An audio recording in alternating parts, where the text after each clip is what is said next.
Good morning students. हम exercise 1 परिमेय संख्या पढ़ रहे हैं। कल मैंने आपको 2 क्वेश्चंस दिए थे। जीरो पहला क्वेश्चन था जिसमें 0 और 1 के बीच में 5 परिमेय संख्या ज्ञात करो, तो वो हम करते हैं। जिसने कर लिया अच्छी बात है, जिसने नहीं किया है वो आराम से देख के इसको समझे। 0 और 1 के बीच में परिमेय संख्या ज्ञात करनी है तो हम 1 0 ले लेंगे, b बराबर 1 ले लेंगे, तो पहली संख्या का a प्लस b/2, तो यहाँ पे आ जाएगा 0 प्लस 1/2 यानी 1/2 आ जाएगा। दूसरी संख्या अगर हमें ज्ञात करनी है, देखो पहले तो 0 और 1 के बीच में क्या है 1/2, तो हमने 1/2 लिख दिया। दूसरी संख्या में ज्ञात करनी है तो 1/2 और 0 के बीच में ज्ञात करते हैं। 1/2 और 0 चाहो तो आप 1/2 और 1 के बीच में भी ज्ञात कर सकते हो, आसानी से हो जाएगा। 1/2 और 0 के बीच में भी हम ज्ञात कर रहे हैं तो 1/2 और 0 का ऐड करेंगे, 2 का भाग लगा देंगे, 1/2 ही आ जाएगा, क्योंकि किसी भी संख्या में 0 जोड़ेंगे तो वो की वो संख्या आती है। 2 का भाग लग रहा है तो भाग में 2, भाग को मल्टीप्लाई बनाना है, क्योंकि भाग को हम सीधे सोल्व नहीं कर सकते, मल्टीप्लाई बनाएंगे तो नीचे की संख्या ऊपर और ऊपर की संख्या नीचे, यानी 1/2 आ जाएगा। 1 1 कम 1, 2 दूनी 4, 1/4 आया, तो 1/2 और 0 के बीच में 1/4 आया। तीसरी संख्या में ज्ञात करनी, तीसरी संख्या हमने 1/2 और 1 के बीच में, यानी इन दोनों के बीच में ज्ञात किए, तो 1/2 और 1 को जो ऐड कर देंगे, 1/2 और 1 को ऐड करेंगे तो 1/2 तो ऐसे ही है। 1 जो है 1 के नीचे हम 1 मानेंगे, एलसीएम लेंगे 2 आएगा, तो इसको 2 बनाने के लिए 2 से मल्टीप्लाई, नीचे 2 से तो ऊपर भी 2 से मल्टीप्लाई, तो ऊपर 2 हो जाएगा। यहाँ पे 1 2 और 1 कितने हो गए 3/2। भाग में क्या है 2 है, क्योंकि भाग में 2 है। मल्टीप्लाई क्या करेंगे, भाग को मल्टीप्लाई बनाएंगे तो नीचे की संख्या ऊपर और ऊपर की संख्या नीचे, यानी 1/2 आ जाएगा। तो 3 1 3 और 2 दूनी 4। अब देखो हमें चौथी संख्या ज्ञात करनी है। चौथी संख्या ज्ञात करने के लिए हम क्या करेंगे, 3/4 और 1 के बीच में ज्ञात करें, यानी 3/4 और 1 के बीच में ज्ञात कर रहे हैं, तो 3/4 और 1 के बीच में 3/4 प्लस में 1, एलसीएम 4 लेंगे तो क्या होगा, यहाँ पे 4 नहीं है तो 4 से मल्टीप्लाई करेंगे, तो ऊपर भी किससे मल्टीप्लाई करना पड़ेगा, 4 से मल्टीप्लाई करना पड़ेगा, तो 3 + 4 क्या आ जाएंगे 7/4। डिवाइड में क्या है 2, डिवाइड को मल्टीप्लाई करेंगे तो वही प्रोसेस, नीचे की संख्या ऊपर और ऊपर की संख्या नीचे, या नीचे कुछ नहीं है 1 मानेंगे और 1/2 यानी मल्टीप्लाई 1/2 7 और 7/8। अब देखो ये किसके बीच में आई है 3/4 और 1 के बीच में 7/8 है ये, तो यहाँ पे 7/8 लिख दिया। पांचवी संख्या ज्ञात करनी है, हम 0 और 1/4 के बीच में ज्ञात कर रहे हैं, यानी 1/4 और 0 के बीच में ज्ञात कर रहे हैं, तो 0 प्लस में 1/4 बटे में 2, 0 और में 1/4 जोड़ेंगे 1/4, डिवाइड में 2 है, डिवाइड में 2, डिवाइड को मल्टीप्लाई बनाएंगे तो 1/2, 1 आ जाएगा, 4 दूनी 8, ये आ जाएगी पांचवी संख्या। तो ये हमारा पहला क्वेश्चन था और हमने यहाँ पांचवी संख्या यहाँ पे लिख दी, क्योंकि 0 और 1/4 के जो बीच में आता है उसको लिख देंगे। तो ये हमारा पहला क्वेश्चन था, आसानी से सोल्व हो जाएगा। जिन 2 संख्याओं के बीच की संख्या ज्ञात करनी है उसको लिखो और उसमें 2 का भाग लगाओ। आप अपनी मर्जी से, एक बार संख्या आ गई उसके बाद आप अपनी मर्जी से कैसे भी ज्ञात कर सकते हो, जिससे आपको सिंपल लगे कि इसकी कैलकुलेशन सिंपल होगी, वही संख्या आप ज्ञात कर सकते हो। ठीक है, अब अपन सेकंड क्वेश्चन जो था 1/2 और 2 के बीच में परिमेय संख्या है, तो हमने यहाँ पे 1/2 लिखा और यहाँ पे क्या लिखा 2 लिखा, और इसके बाद वही प्रोसेस अपनाएंगे। a को 1/2, b को 2, तो a प्लस b यानी 1/2 प्लस में 2 का भाग लगाया, एलसीएम 2 आया, नीचे 2 नहीं है, यहाँ पे 1 मानेंगे, क्या मानेंगे यहाँ पे 1, यहाँ पे मल्टीप्लाई करेंगे 2 से, तो ऊपर भी किस से मल्टीप्लाई होगा 2 दूने 4, 4 + 1 5, 5/2, नीचे भी 2 है तो इसका मतलब हम डिवाइड में लगाएंगे, 5/2 डिवाइड में 2, यानी इसको डिवाइड को मल्टीप्लाई करेंगे तो 1/2 आ जाएगा, यानी जो डिवाइड में होता है उसको मल्टीप्लाई में बदलते हैं तो नीचे की संख्या ऊपर और ऊपर की संख्या नीचे, तो यहाँ नीचे कुछ नहीं था, हमने 1 माना तो 1/2 हो जाएगा, ये मल्टीप्लाई बन गया, 5 1 5, 2 दूनी 4, कितने आ गए 5/4। तो हमने यहाँ पे लिख दिया 1/2 और 0 के बीच में 1/2 और 2 के बीच में 5/4।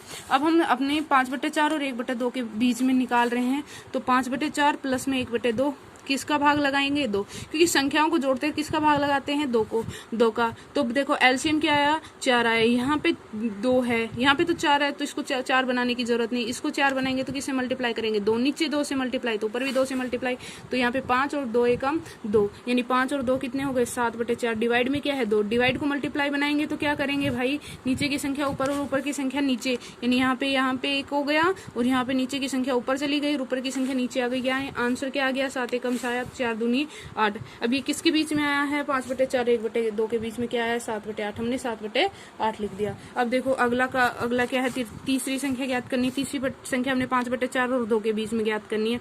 अपनी मर्जी से कर सकते हो, 5/4 और अभी 7/8 है उसके बीच में ज्ञात कर सकते हो, जो चाहे उसके बीच में लिख दो वही संख्या आ जाती है। तो 5/4 प्लस में 2 किया, किसका भाग लगा दिया 2 का, एलसीएम क्या आएगा 4 आएगा, नीचे 1 है यहाँ पे 1 मानेंगे, तो 4 जो आएगा इसको 4 बनाने के लिए किससे मल्टीप्लाई करना पड़ेगा 4 से, नीचे 4 से, तो ऊपर भी किससे मल्टीप्लाई करना पड़ेगा 4 से, तो 5 और 4 दूनी 8, 8 5 कितने हो गए 13, 13/4, नीचे 2 से डिवाइड है, डिवाइड को मल्टीप्लाई बनाएंगे तो क्या करेंगे, नीचे की संख्या ऊपर और ऊपर की संख्या नीचे, नीचे 1 है 1/2 आ जाएगा, 13 एकम 13 और 14 4 दूने 8, तो 13/8 ये किसके बीच में आई है? 5/4 और 2 के बीच में। तो आप ऐसे लिख भी सकते हो कि हम किस किस के बीच में निकालते हैं। 5/4 और 2 के बीच में क्या आई है? 5/4 और 2 के बीच में आई 13/8। अब देखो चौथी संख्या हमने निकाली है 7/8 और 5/4 के बीच में। तो 7/8 और 5/4 को जोड़ा, 2 का भाग लगाया, एलसीएम क्या आया? 8 आया। यहाँ पे 4 है, 4 को 8 बनाने के लिए किससे मल्टीप्लाई करना पड़ेगा? 2 से। नीचे 2 से, तो भाई ऊपर भी किससे मल्टीप्लाई? 2 से। 8 आ गया, 7 5 दूने 10, 10 7 कितने हो गए? 17, 17/8।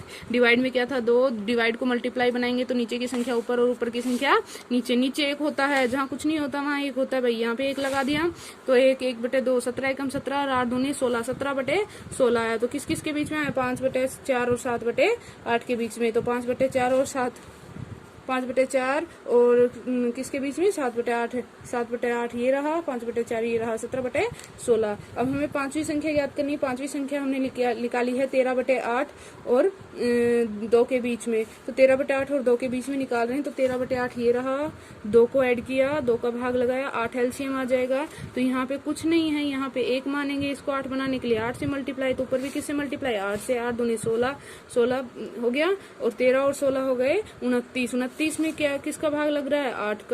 8 का। और यहाँ पे सबके भाग में क्या है? 2, तो हमने सबके भाग में 2 लगा दिया। इसको क्या करेंगे? मल्टीप्लाई बनाएंगे। वही सेम प्रोसेस, मल्टीप्लाई बनाएंगे तो मल्टीप्लाई करेंगे तो नीचे की संख्या ऊपर और ऊपर की संख्या नीचे। तो 29 एकम 29 और 8 दूने 16। तो ये हो गया पांचवी संख्या।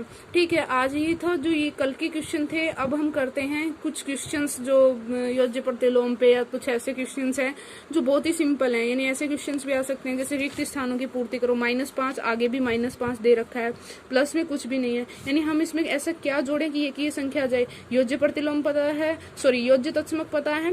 योज्य तत्समक क्या होता है? किसी भी 0 होता है तो 0 जब हम किसी भी संख्या में जोड़ते हैं तो वो की वो संख्या प्राप्त होती है। देखो ये -5 था, -5 ही आ रहा है, तो हम क्या 0 जोड़ दें वो की वो संख्या आ जाएगी, क्योंकि -5 को 0 से जोड़ा वो की वो संख्या आ जाती है योज्य से।